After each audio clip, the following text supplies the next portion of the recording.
Today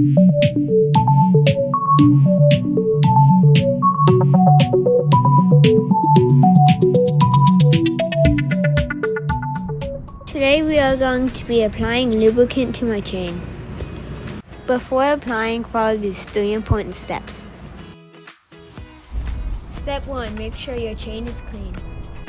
Step 2, make sure there's no degreaser left in the chain. Step 3, make sure your chain is dry. We begin by using a master link as the starting point. And then we coat the chain with lubricant. After coating our chain with chain lube, we will wipe off any excess.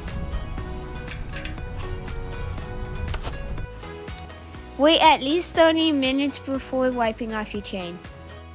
Pro tip, you can leave a rag on your chain to remind you to wipe it in the morning.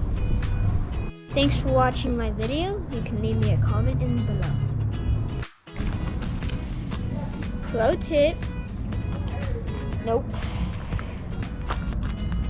Pro tip, you can leave it.